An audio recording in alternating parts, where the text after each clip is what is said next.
I work out, I eat well, but the time that I slip up is always at night time. We're just decisions. And it turns out that willpower is the ability to make good decisions. And there are only so many you can make over the course of the day. It's not a genetic gift. We all wake up with a tank full of willpower. And as the day goes on and we make decisions after decisions after decisions, we kind of lose that ability to make good decisions. That's why it's so much harder to eat well at night than it is when you wake up in the morning with all this, brim and vigor and determination. Which, by the way, if you make your eating decisions in the morning for the nighttime and you put it in Tupperware and you have it all set up and ready for you, you're much more likely to follow through with that. Do you ever find yourself struggling to gain control over your eating habits? Or do you feel unsure of where to start and how to maintain progress? Overcoming problematic habits such as binge eating can be a daunting challenge for many people. Today I'm speaking to Dr. Glenn Livingston, who's a leading expert in behavioural change, and we look into his personalised strategies that can help empower you to take back control of your eating behaviours. Welcome to Move Your Mind, where we uncover why you are holding yourself back from getting the life you want and what to do about it, with the help from high-achieving guests and experts in behavioural science, personal development, and the health and wellness space. Join us if you're ready to move out of your own way toward your ideal self. I'm your host, nickbracks, and I've been working in the health and wellness space for the last 15 years, helping people find direction and gain the courage to take control of their life. My mission is simple: to help you learn everything that I wish I knew so you can become your ideal self. Lacking guidance, I spent the majority of my youth feeling lost and disempowered, which led to depression, anxiety, low self-esteem, and substance abuse. Looking back, I didn't have the vocabulary to communicate what I was experiencing. And as a man, I didn't resonate with the emotional language used in traditional therapy. I didn't need to talk about my feelings. I needed tangible solutions to guide me toward building a life I was proud of. If you can relate, then this podcast is for you. In this episode, we discuss how to stop binge eating. If you're ready to take action and build a stronger mindset, then keep listening. Glenn, so nice to meet you, mate, and thank you for making the time to come on my podcast. Thank you so much for having me here. I've been looking forward to this, Nick. Glad to help. Appreciate it, mate. Me too. Your work sounds super interesting, and definitely some topics that we haven't been able to discuss a lot on this podcast. So really excited about that. So I might just dive straight in by getting you to share with our listeners a bit about yourself, your story, essentially how you came to be doing what you're now doing. Oh, well, I'm not just a doctor who wanted to work with overeaters. I lost a war with the chocolate bar in 1982, and I didn't look back for about 20 years. I didn't wake up for about 20 years. I come from a family of 17 psychologists and psychotherapists, and when something broke in our house, we always asked it how it felt, and nobody really knew how to fix it. By which I mean, it's kind of a funny way to say, when you have a hammer, everything looks like a nail. And so I thought my problem was like a hole in my heart, a metaphorical hole in my heart. When I was 17 or so, it wasn't such a problem because I could eat whatever I wanted to if I worked out for a couple hours a day. I'm 6'4". I'm just genetically lucky. I'm modestly muscular. And, 6,000 calories a day was no problem. Multiple pizzas, boxes of donuts. And I was thin and fit. And I thought it was just great. I thought it was a lot of fun. But, 22, 23 years old, I was married. I was commuting 2 hours a day in each direction to see patients and go to school and, get my P.h.D. And then I'd come home and God forbid my ex-wife wanted to talk to me. I just didn't have 2 minutes a day to work out, much less 2 hours a day. But I was still obsessed. I was thinking about food all the time. I could be sitting with a suicidal patient wondering when I could get the next pizza. And that really bothered me more than the weight, more than the fatigue, more than anything else. It was that I couldn't stop thinking about it all day long. I never lost anybody, by the way. I compensated in other ways, but it really bothered me.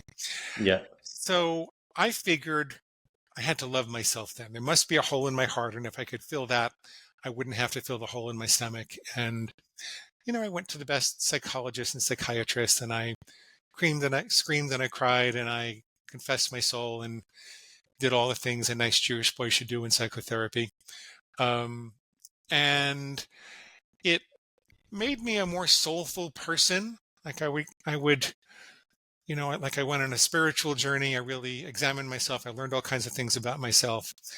I became more compassionate for what I was going through. I think I became more compassionate for other people, but it didn't really help me with the food. I just like get a little thinner, a lot fatter, a little thinner, a lot fatter, a little thinner, a lot fatter. I worked my way up over 20 years to about 300 pounds. I don't know exactly because I stopped weighing myself, but somewhere around 300 pounds is where my top was.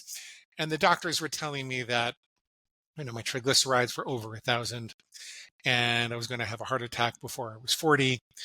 And I had rosacea and eczema and psoriasis and all sorts of autoimmune problems. And it was mostly caused by the massive volumes of junk that I was eating. Now, at the same time, I had a very unusual career. I was a child and family psychologist by training. I never set out to work with overeaters because I was one. And I had a very successful practice on Long Island, filled with children and parents. But at the same time, my ex-wife was traveling for business. She was a focus group moderator. And so I had a lot of time in my hands and I started a second career. I was consulting for industry, mostly big food and big pharma, mostly big food. And I was on the wrong side of the war. I freely admit that now. I feel guilty about it. I'm trying to make up for it. But I was helping to sell, sugar and chemicals to the populace and even in the long run to children. It was really bad. It was really bad. But they were paying me a lot of money to do it. And I saw something really interesting. They were spending tens, if not hundreds of millions of dollars to engineer these hyperpalatable concentrations of starch and sugar and fat and excitotoxins and salt. And it was all designed to hit the bliss point in the reptilian brain without giving us enough nutrition to feel satisfied. And the result of that is that you keep looking for love in a bag or a box or a container. You think that's where your survival is. And every time you're doing that, there's some fat cat in a white suit with a mustache, laughing all the way to the bank. And the reason that's kind of important in the story is that that's a very behavioral, neurological thing that has nothing to do with my upbringing. It has nothing to do with, the fact that I had some loneliness as a kid or that I was in a bad marriage or my personal psychology.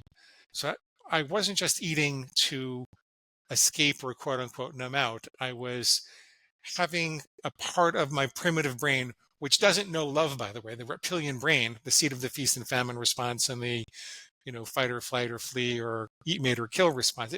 It doesn't know love. It looks at something in the environment and it says, do I eat it? Do I mate with it or do I kill it? It's like a bad college drinking game. It's like eat, mate, or kill. It's the mammalian brain on top of that says, wait, before you eat, mate, or kill that thing, what impact is that going to have on the people that you love, on your tribe, on your family?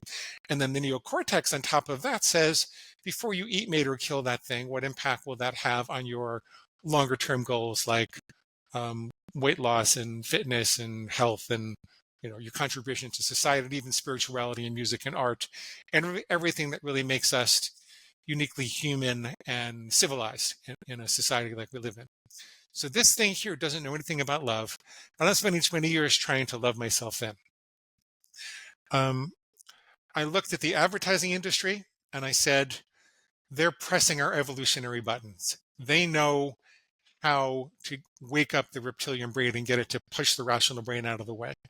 For example, our reptilian brains are programmed with something called the variety impulse, which says if you have a variety in taste, even a micro variety in taste as you're eating a crop of vegetables or fruits in a field, keep eating because you're probably getting a variety of micronutrients. That variation in taste is indicative of a variation in micronutrients.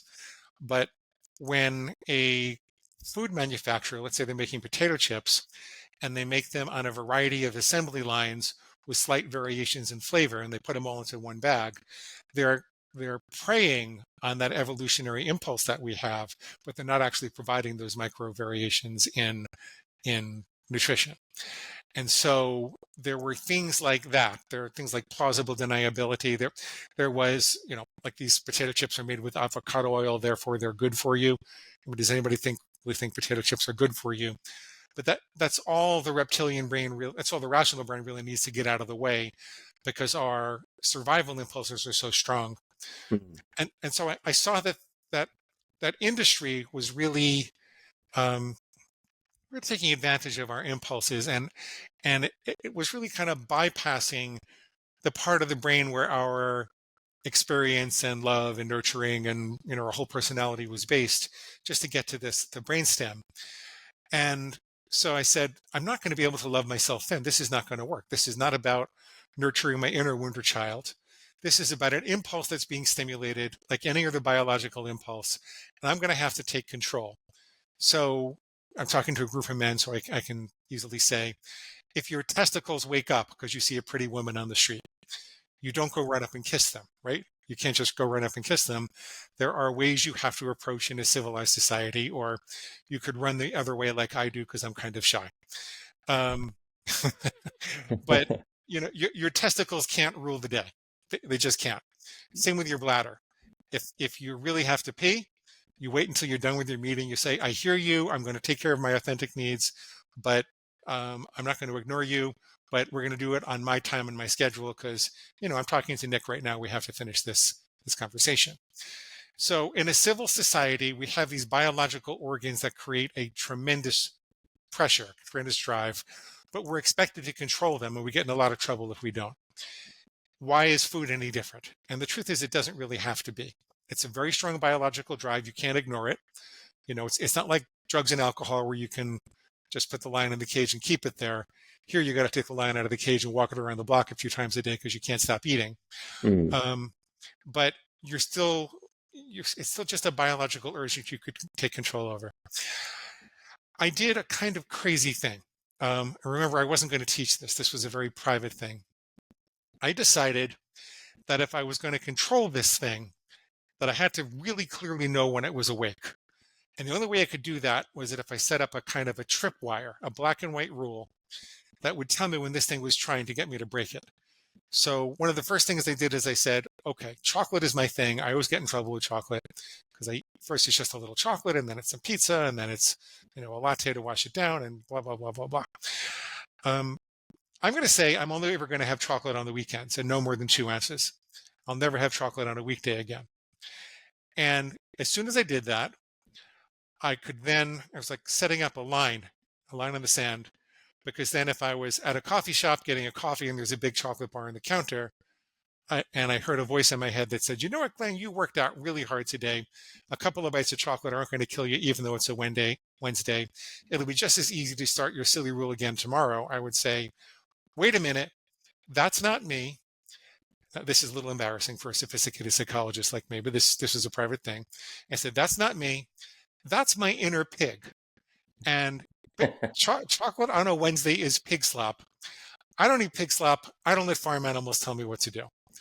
And as crude and rude as that sounds, as primitive as it sounds, as insulting as it sounds to some people, and you don't have to call it a pig, you can call it your food monster. But for me, it was my inner pig. It would wake me up at the moment of impulse. It kind of like pried apart that space, which was previously an automatic response. And in that space, I could do a number of things. It gave me a space between stimulus and response. What I did originally was I decided to figure out what the pig was saying and what was wrong with what it was saying. So it says, it'll be just as easy to start your silly diet again tomorrow. The truth is it won't, because the way the brain works, the principle of neuroplasticity says what fires together wires together. So if I have the thought, I'll just start tomorrow, it'll be just as easy, and then I eat the chocolate, I will have reinforced the craving, so I'll have a deeper craving for chocolate tomorrow, and I will have reinforced the thought as well, so I'll be more likely to think, just start tomorrow. So that's going to cycle downhill. You can only ever use the present moment to be healthy, and if you're in a hole, you better stop digging. So I call that a rational refutation, because I'm just rationally disempowering what my pig was saying, that justification for breaking the rule. Now, I wish I could tell you that I immediately got 100% better. And it was a miracle story. And 30 days later, I lost 80 pounds. And it took me about 2 years. It took me about 2 years. Sometimes I would do it, sometimes I wouldn't. What immediately changed was I no longer felt confused. I no longer felt like there was this mysterious, chronic, progressive force inside of me that I just couldn't resist. It's like, no, there was a very strong biological urge, but I could resist if I really wanted to. I had an opportunity to do other things. Over the course of a couple of years, I kept a journal. I got down about 80 pounds over those years, and I've been there more or less ever since. I've been down a tiny little bit. But I've been, thin, right? I've been relatively thin ever since then. I kept that journal for actually a lot of years, but it took 2 years to get thin. About 8 years later, I'm getting divorced. And it turns out that my business was all tied up with my ex-wife, and I was going to have to do something completely different. So I happen to be a minor part of a publishing company from all of my business dealings. And I call up the CEO and he says, you know what, Glenn, could you write a book? Because we have to publish our own book to do some marketing experiments and prove that we know what we're doing so we can attract better authors. I said, okay. I take the journal, I turn it into a book. I send it to him. It was that over the summer, I turned it into a book. I send it to him. He calls me back 2 weeks later. He says, Glenn, I don't eat donuts. Donuts are pig slop. I don't let farm animals tell me what to do. He proceeds to lose about 90 pounds over the next year and a half. During that time, we decided to publish the book. And we do, we're both in marketing. We do our thing. I had no idea how much it was going to take off. It was a kind of a slow go at first. But 18 months later, we're number one in the weight loss category for Amazon. And we stayed there for a very long time. 8 years after that, I had over 1 million readers. I got a gig on Psychology Today, got 1 million readers there also. And I wrote 7 more books on overeating on all the little specialty issues.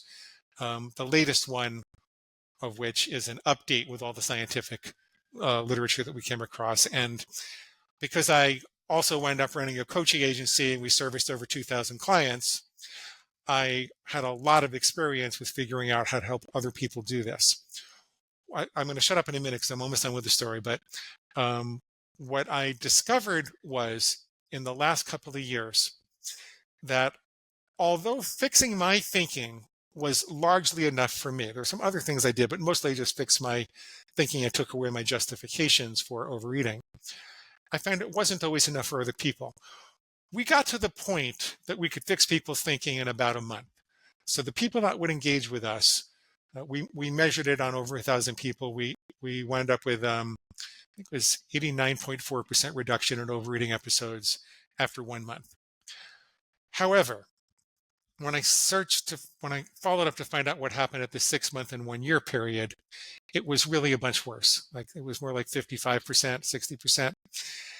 And that was bimodal. It was comprised of a group of people who basically dropped out and did nothing and went all the way back to where they were, and a group of people who kind of kept going, and they were more like around 75, 80%. So I thought to myself, well, why would you drop out? This thing had been such a miracle for me. Why would people stop using these tools? And when I researched that, I found that people would inevitably say, you know what, Doc? You fixed all my thinking. I don't have any more excuses. But I got to a point where I thought, oh, screw it, just do it. What the hell, I want to. I'll go back on tomorrow. Even though they knew they couldn't go back on tomorrow, that they only can use the present. Oh, well, screw it, just do it. And I thought, what's behind that? Why do people say, screw it, just do it? When there's so much to gain, like as opposed to walking around with an extra 80 pounds and being worried about cardiovascular disease and diet preventable forms of cancer and kidney disease and having energy and feeling like a, tall, thin, fit leader in the world. There's just so many benefits. Why would I say, screw it, just do it? Well, it turns out that response seems to be driven by what I would call organismic distress. The brain seems to have a mechanism when it perceives there to be a scarce caloric opportunity, an opportunity for abundant calories without much effort, or any type of perceived emergency. Now, we live in a world where those perceptions are rampant, even though calories are abundant. I mean, I could walk downstairs and buy 100,000 calories for $100, right? I think I could, pretty close. And I could do it again across the street in 5 minutes after that. So calories are not scarce in today's modern world, but nevertheless, our brains are very overwhelmed. There's a overwhelming amount of input and decision making that we have to make every day, not just decisions about food, but who's going to take Jenny to soccer practice and what clothes should I wear today and what time is dinner and who's coming to the board meeting and what do I do with this email? Do I spam it? Do I delete it? Do I delegate it? Do I defer it? Do I act on it right now? We're just decisions, decisions, decisions, decisions. And it turns out that willpower is the ability to make good decisions. And there are only so many you can make over the course of the day. It's not a genetic gift. We all wake up with a tank full of willpower. And as the day goes on and we make decisions after decisions after decisions, we kind of lose that ability to make good decisions. That's why it's so much harder to eat well at night than it is when you wake up in the morning with all this, brim and vigor and determination. Which, by the way, if you make your eating decisions in the morning for the nighttime and you put it in Tupperware and you have it all set up and ready for you, you're much more likely to follow through with that. So we found that if we could reduce people's organismic distress from decision making by having them take a couple of 5 or 10 minute decision-free breaks over the course of the day, that they tended to be less likely to get the screw it, just do it response. But there were also things like fatigue. If you got too tired, people were more likely to say, screw it, just do it. If they were not hydrated, if they got dehydrated, they're more likely to do that. If they felt too isolated, like you don't have to be a social butterfly, but in primitive times, it was probably dangerous to feel like you didn't have a tribe. And so people need to feel like they have a tribe. They don't have to be in contact with them all the time, but they really need to feel like they have a tribe. Otherwise, they tend to feel the sense of organismic distress. And so basically what it comes down to is that what I discovered about fixing your thinking, set up a tripwire, make a simple rule, and then as soon as you know that your monster is awake, disempower what it's saying. That rational refutation process, it's kind of sort of a miracle, but it's only half the story. The rest of it is you really have to attend to your nutrition and self-regulation and sleep and water and social contact and all the other kind of self-soothing things you need to do. When you put it all together, it really is a miracle. When you put it all together, that's where the solution really lies. So that's what the new book, Defeat Your Cravings, is about. And a couple more things, but I'll stop there because I'm talking up a blue streak. I need a sip of water myself, and I'll let you ask a couple of questions if you want to. I'll let you have a sip of water, but no, I'm glad you're talking on that blue streak because it's fascinating. Everything you're saying there, I think so many people need to hear this. It's terrifying, some of the stuff you're saying about the industry and how they're manipulating food. And it's just hard to believe almost that happens. But there's so many levels to what you're talking about there. And you answered one of the questions I was going to ask you about myself, where I work out, I eat well, but the time that I slip up is always at nighttime. So I'll sort of finish the day and I'm sitting there and I'm thinking, okay, it's, 10 o'clock, I should probably go to bed soon. And I'll have this sort of urge come over me where I just feel like, okay, but I want to eat a bag of chips and watch a movie or do this. And I find that part really hard to turn away from. Yeah. If that answers the question, you sort of answered that talking about, the planning ahead. Well, there's much more you could do with that. Like if you wanted help with that, I would say, well, what role do you want those potato chips to play in your life? Do you want to have a boundary with them? Like, is it one bag twice a week or something? Do you want to get them out of your life entirely? Do you want to have unlimited chips all the time? What role would you want to play? What would you feel proud of? What would feel good in your body that would help you accomplish your health and fitness goals? Like how would you answer that?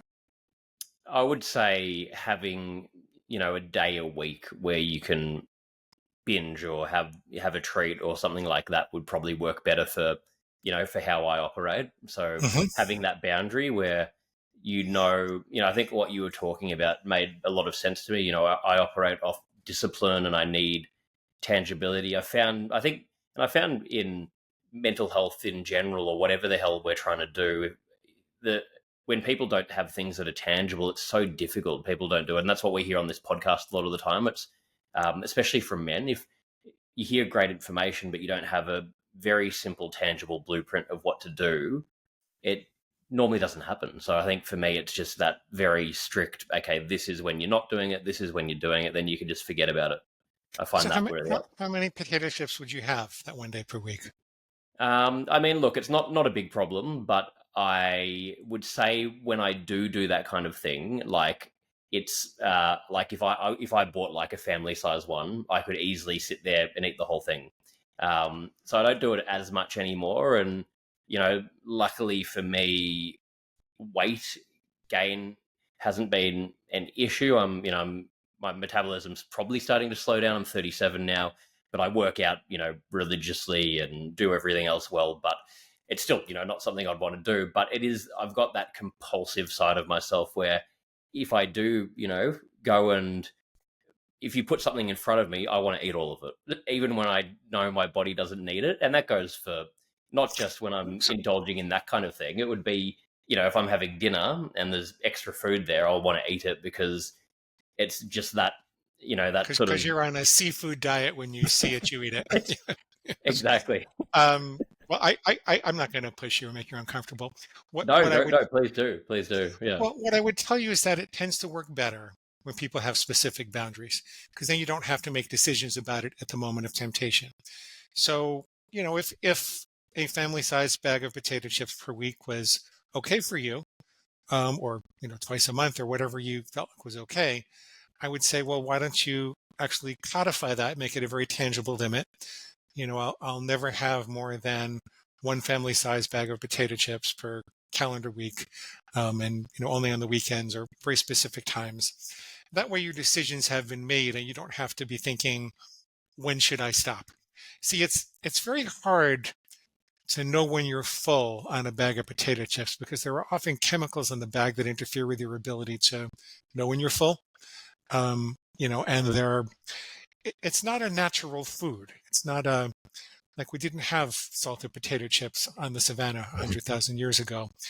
And as a matter of fact, I think I'd be completely out of a job 100,000 years ago because I don't think that there was a caveman named Thag, T-H-A-G, sitting around saying, "Oi, Martha, eat too much mammoth." I think people, I think they ate when they're hungry and they stop when they were full. Yeah. But as an artifact of the modern food environment, we don't really know when we're hungry or full. We're able to get many more calories in a much smaller space for much less effort than we're supposed to. And so we need these kind of artificial boundaries. People get frightened of making a rule because if you say, what if you say, I'm never going to have more than a bag of potato chips per week, and then you break it. But it's kind of like an Olympic archer aiming for the bullseye. You got to know exactly where the bullseye is. Because first of all, if you don't know what you're aiming for, you're going to hit something else, right? It's kind of a takeoff on Yogi Berra. If you don't know what you're aiming for, you're going to hit something else. But also, if you miss, if you have a very specific bullseye, you're going to know by how much and in what direction. And therefore, you're going to know how to make adjustments the next time to aim for what you really want to aim for. If you're aiming for a fuzzy target, you lose that feedback. And this is why overeating cycles out of control, because people aim for a fuzzy target, or they told just eat well 90% of the time and indulge 10% of the time, but no one tells them specifically when or how. Like, so how do you make those decisions? So you're wearing down your willpower all week long. For all of these reasons, and also for reasons we could talk about if you want to, having to do with the science of cravings extinction and the way that the brain works, it works much better to have a very specific boundary beforehand. Like I knew a lady who had to eat out 3 times a day for 90 days because she was a restaurant critic and she couldn't figure out how the heck she was going to do it. And what we came up with was she was going to log her food before she went in. She wouldn't walk into the restaurant without logging her food in an app before she went in, and she wouldn't make any decisions in the restaurant. And she often had a contingency plan in case the restaurant was out of something, and she would, have it all ready to be logged just in case. So there are no decisions in the restaurant. And she was fine. 90 days later, she ate all types of delicious things. That's why I say overcoming food struggles, it's not so much a matter of having to give up this or give up that. And it's more a matter of moving your most difficult food decisions from your impulses, whims, and emotions to your intellect. It's really about eating with your head. If you eat what you had, for the most part, you can eat what you love. At least 2 out of 3 people, I find. Some people with certain substances have to stop having sugar or flour, and I totally support them to do that. But I find most people can continue eating what they love and still defeat their cravings if they're very specific about those boundaries. Make sense? Hey guys, if you're enjoying this podcast, please click the subscribe button, leave a like or comment, share with your friends, and follow me on Instagram at nickbracks. I really appreciate your ongoing support. That makes a lot of sense. Yeah, it really does. And I mean, a similar thing when I ended up quitting alcohol about 1.5 years ago, and having that boundary with that made it so easy, where initially I just said, look, I'm just gonna stop for 2 months. And then when I was thinking of going back, I decided to stay off it because I thought, unless I have a really strict boundary when I do go back, which I probably won't even stick to, because, you know, if I said, okay, I'll try and not drink 90% of the time when I go out, I might have 2 or 3 drinks. I knew that if I did that, that could lead to more, or, you know, you have to really stick to that boundary. But it became actually easier just making the decision of, this is what I'm doing, and then the decision's done. So now I know what my boundary is. It really helps. Yeah. So I think that makes so much sense. And I think in all areas of life, really, what you're talking about there, we don't apply that enough because we've just got everything available 24/7. We can't turn off, and we're just got this urge to absorb everything we can. So it's critical that we do what you're talking about there. It works better. I find it works a lot better. Oh, sorry. Yeah, you go. You go. I was going to say, well, how big of an issue is this in society in general? Overeating, weight problems, that area. I mean, I know it's obviously a big issue, but how big is it? I don't know if I've talked to anybody who doesn't struggle to stop eating beyond their own best judgment. Most people tell me that they're a little out of control sometimes. Now, if you look at the definition of binge eating or eating disorders, like depending upon what study you look at, somewhere between 2 and 4% of the population would be formally diagnosed with binge eating. And I believe in having those diagnostic criteria so we can run experiments with homogeneous groups and figure out what's really unique about that problem, and study different medications and things like that. At the same time, according to the World Health Organization, 40% of the population is obese. 40%. 40%. And yeah. And heart disease is up by like 80%. And oh my God. Diabetes is, I think, around double. I might be mixing these up a little bit.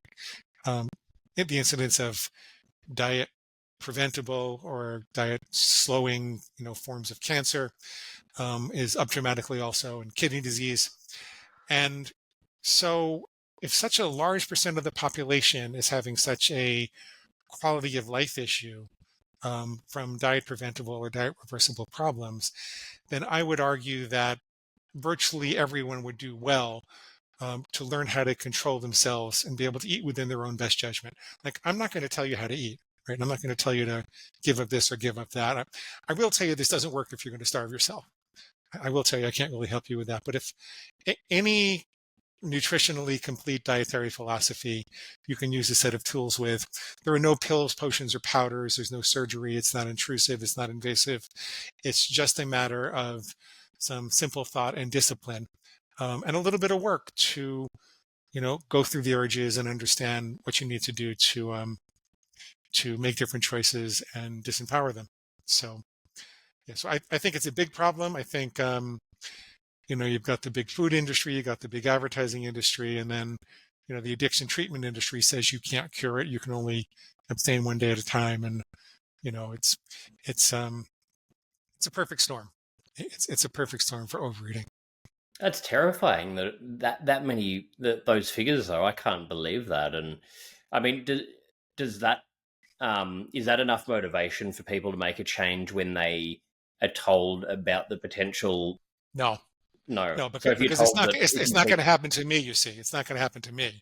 Right. So you can That's why, desensitize from it. You can. I mean, that's why people keep smoking despite the big warnings on the labels. We did a follow-up study with about 800 people, a little under 800 people. And the people who stopped overeating and stayed that way and took their weight off and kept it off for 6 months, a year, 2 years, they had a couple of things in common. They were concerned about health issues, but it's usually because they saw the immediate impact of it. So either they were diagnosed with diabetes or prediabetes, but even that was not often enough unless there was someone in their family who'd suffered the ravages of diabetes. Maybe diabetic retinopathy took their vision, or they lost a limb, or or something, or their kidneys went. If people have firsthand experience, then it becomes very real and they get very scared, and that seems to help. Which is not to say you couldn't do things to scare yourself straight. Like you can spend time envisioning what it would be like if you lost a limb or lost your mobility or lost your ability to work or see or, make love to your wife or something like that. You could spend time asking for a visit from the ghost of Christmas future, and that does help. But by and large, the natural psychology of people seems to be, it's not going to happen to me. Those are just statistics out there, which is kind of scary. Yeah. That's really scary. Yeah. I'll tell you the motivation that really does work, though. It's not so much the desire to lose weight, although that gets people started. It's the desire to be free of the torturous food obsession. Like remember when I was telling you that I would be sitting with a suicidal client and I'd be thinking about when I could get my next pizza? That was horrible for me. Like the most important thing in my life was to be a great psychologist. And to do that, you have to be able to lend people your soul. It's not like figuring out the jigsaw puzzle of people's lives. It's about getting them to love and trust you and feel comfortable so they can think new thoughts and take risks. And you got to be there with them to do that. And you're not as effective as you could be if you're thinking about pizza and chocolate and donuts and, chocolate covered raisins. So the desire to be free from that torturous food obsession and the desire to be free of torturous yo-yo dieting, that's the motivation that really carries people through to the long run. The one motivation you have to be careful of is shame. Shame will get you started, but it doesn't last more than a couple of months. So you really you got to figure out how to love yourself before you arrive. Like you have to kind of love and accept wherever you are. An exercise I take people through sometimes is to imagine there's someone equally as heavy as they are. It's like maybe someone's 100 pounds overweight. And I'll say, can you think of a friend who's 100 pounds overweight or some celebrity figure or someone you really love and admire? And most people have someone. And then I'll say, would you tell that person that they shouldn't have the nerve to show themselves at the wedding because they're too fat? Would you tell them they're fat and disgusting and they don't deserve to wear nice clothes? Would you, or would you give them a hug and, talk to them and try to understand what they're going through and help them and treat them like a normal person? Well, you got to do that for yourself. You got to figure out how do you love yourself no matter where you are. And most people also, they need to soften their superego. They need to, like, you're lovable even if you're not a supermodel, right? Like I'm not a supermodel. I'm about 6 or 7 pounds from my ideal weight, right? I couldn't get a job as a bathing suit model. I can get a girlfriend, but I can't get a job as a bathing suit model, and that's okay. Like sometimes the juice ain't worth the squeeze. Sometimes you kind of set a reasonable goal. As long as my doctor's not yelling at me, I'm okay. And most overeaters have to come to that conclusion also. So it's like a combination of a more reasonable goal, loving yourself all along the way, and then focusing on the motivations that matter. Like what are the long-term health implications going to be, and how much time, energy, and life has torturous food obsession and yo-yo dieting taken away from your life? There's so much more to life than what the scale says and how are you going to get there. There's so much more to life than that. Yeah. So, yeah. And it's interesting what you're saying there, that they're most of all craving that peace of mind, just wanting that peace of mind of not being controlled by these different things, being able to just be be more present, be more available for what we really care about. And again, it's such a problem in modern society where our attention's pulled in a million different areas at any given time. It's really hard to stay true to who you are and what you do care about. It's a difficult thing. How big of a role does exercise play in this whole process? If you started exercising while wanting to make these changes to your diet, does that automatically make you less likely to indulge? It's a double-edged sword. And I work with a lot of people who are very overweight and very reluctant to exercise. I've actually built whole programs to help people to develop their exercise motivation and comply with it. And my audience doesn't buy it because a lot of my audience is fairly overweight. I think movement is a part of life. I think that there's all types of research about the hormonal changes and things you need to do. At the same time, exercise makes you hungry, and you have to be able to fuel yourself for exercise. And I think there's a window within about an hour afterwards when you can recover. Otherwise, you're going to have more cravings than you normally do. So, I mean, I'm an avid exercise enthusiast. I exercise at least an hour a day most days. I take a day off each week. And I take food with me. I'll usually take a fruit smoothie with me to have right after my workout. I have a little something before, unless I'm really trying to lose weight. And that way I don't have the really intense cravings afterwards, and I can stay with my food plan and my rules and everything like that. But I find there are two problems. One is that people don't do that. They don't adjust their plan for, they'll go hike a mountain and then wonder why they're stopping for cake on the way home when they really hadn't planned to compensate. And the other thing that people will do is engage in compensatory exercise. So they'll have the whole cake the day before and say, okay, well, I'll spend 6 hours in the gym tomorrow.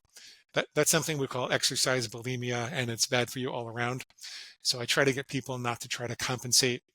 In general, you don't compensate for a day of binging with a day of eating crazy or exercising like crazy. You compensate for it with 10 days of eating normal. Eating and exercising normally. So exercise, I think, is wonderful. I think it's a part of life. I think that, there's all types of research about that, but it's possible to use it in the service of your own destruction too. So you got to be careful. That's really interesting. So you'd almost be better off getting on top of the eating side first before, if you were looking at both, before going then into the exercise sort of routine, ideally. I like when people start exercising when they can, because I find that people do better if they're moving, but you have to keep in mind the balance and that you're going to have to compensate with your nutrition for the movement that you do. As a practical matter, most of my clients, they will engage on the dietary side first for a couple of months before they start moving. I once tried to get my whole audience to come meet me in Central Park for a walk, and nobody showed up. So I wasn't going to charge for it. I have a large audience also, like over 1 million readers. I wasn't going to charge for it. I said, I'm going to be in Central Park in such and such a days. I sent out a couple of really big broadcast emails, and I thought for sure, because they always want contact with me, but nobody showed up. So I said, okay, my audience doesn't like to move that much. So there you go. That's super interesting. Well, I have a lot more questions, but we're sort of running out of time here. But everything you've talked about is fascinating. I mean, probably have to do a follow-up interview with you on this. Before I go, I finished with 5 closing questions. Before I go into those, what are some of the things you personally do to look after, not just with diet, but just your mental health, well-being, maintaining balance? Do you have things you do, daily, weekly that help you? I have a really powerful morning routine. I usually get up and I organize the day a little bit. And this is like 5 in the morning most mornings. And then I'll go to a 6 a.m. or a 7 a.m. hot power vinyasa yoga class. Or sometimes it's like a cardio class with light weights. It's in a hot studio. So I kick my own butt most mornings. I get that done. Sometimes I'll go for a walk on the beach. Sometimes I'll just walk down to the pier and watch the sunrise. But some type of movement for me is critical to start my day. I'll get back, I'll have my smoothie, and then I will journal for about 20 minutes, a half an hour. I find the most effective form of journaling for me is dream analysis. I find like it all seems to come together if I look at a fragment or two of a dream. Sometimes I'm analyzing the same dream for a month or two. But I find that really really helps me to think about everything I'm trying to accomplish and my resistance and insights over the course of the month. I'll usually try to write down a couple of things that I'm grateful for, and then I have when I have my meals, I have a ritual. I always pause before my meals, and then I usually have a paragraph or so, which I call my big why, which is the reason that I do everything that I do. So I comply with my food plan and refute the pig at all times.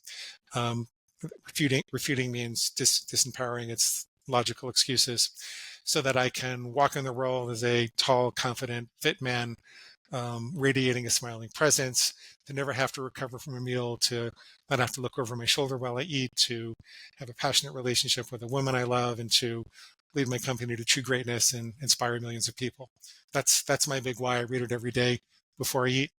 And then I have a bunch of refutations about the most common things my pig might say and why they're wrong, and a couple of inspirational quotes. So that it sounds like a lot, but all that reading takes me maybe 3 or 4 minutes in the morning, and I find it to be very centering and grounding. And then I read those again. I don't read them out loud, but I read those again before each meal. I talk to my friends every day. I talk to my family every day. Lately, I talk to my girlfriend every day. It's I've got a full life. I've got a full life with a lot to be appreciative of, and I don't want to screw it up with a chocolate bar. So that's what I do. Thank you for sharing that. And I think, having those rituals are so important. And I think there is really something with starting the day, like you're saying, getting up early and doing, it really just grounds you for the day, and you feel like you can then take on whatever life throws at you, because we can just get, the day can take over sometimes. So I think, great examples there. And again, thank you for sharing everything on here. So I'm going to jump into these 5 closing questions. The first one, what's your best childhood memory that comes to mind for you? Oh, wow. Bit of a random one here. That's really random. Do you remember the TV show Soap? No, you don't, because you're like 20 years. Probably just before my time. If you can find it, it's hysterical. My best childhood memory is probably watching Soap with my mom, and she was just in stitches the whole time. She was on the floor laughing, and she had the best laugh. So that's probably my happiest childhood memory. Watching my mother watch the TV show Soap. Yeah. Love it. What do you think is currently the biggest burden on mental health in society?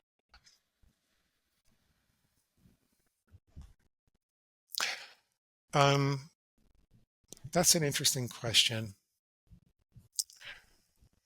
I think that people are frightened of their tears.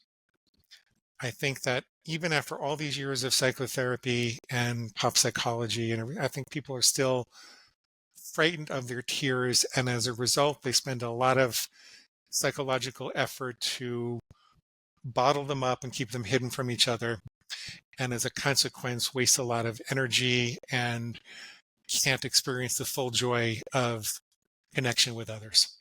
Maybe that's not the answer you were expecting, but I think people are frightened of their tears. It's a super interesting answer, and I think there's so much in that. What's your personal definition of happiness? Good meal, a cuddly cat, good exercise, and some time outside. Can't go too wrong. Yeah. If you could give one piece of advice to your younger self when you were sort of 18, 19, about to head out into the world, what would that be? Stay away from the Pop-Tarts, man. Step away from the Pop-Tarts. That would be the best thing I could have told my younger self. There you go. There you go. Well, final one. I know there's so many of these that you could answer, but what are you most proud of? Honestly, I'm most proud of helping millions of people to stop overeating. I never in a million years expected this would be my life. Like I'm not the most famous guy, but I've made a difference. And I have a continual goal to help 1 million people a year. And I think if I have another 20 years of good work in me, we'll probably get there. So that's what I'm most proud of. Yeah. Well, it's pretty incredible, mate. I mean, not many people can say they're doing something that's having that much impact, and it's needed. You're doing something that we really do need, and I've learnt so much just sitting here with you. I know our audience will. So yeah, really appreciate, I know how busy you are, so appreciate you making the time to come on this podcast and share this with our audience. Before we finish up, where can we send our listeners if they want to find out about the work you're doing, purchase your new book, anything else?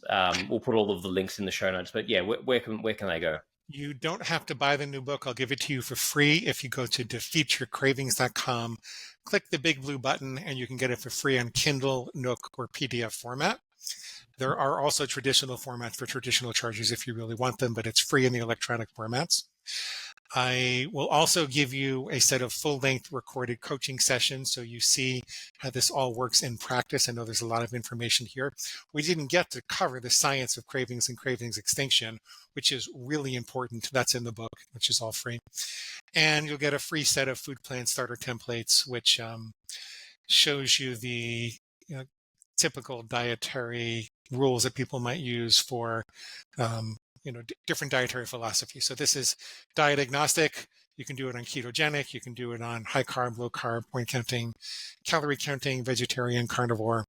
And we've thought through some possible rules you might want to use to take responsibility for themselves and adjust them. So defeatyourcravings.com, click the big blue button and stay away from the Pop-Tarts. There you go. Stay away from those Pop-Tarts. Well, I mean, that's very generous of you, though. I mean, you can't get better than that, getting it for free. So anyone listening, make sure to click on that link and check it out because it's very important. So Glenn, thank you again for making the time, mate. Really appreciate it. Thanks, man. Thank you, Glenn Livingston, for joining me today and offering your insights. And thank you for listening. I'd love to hear your thoughts on the episode and any suggestions for topics you'd like to hear about. Feel free to leave a comment or send a DM. Your feedback is always appreciated. Please don't forget to click the subscribe button, leave a like or comment, share with your friends, and follow me on Instagram. It really makes a difference. Thank you so much.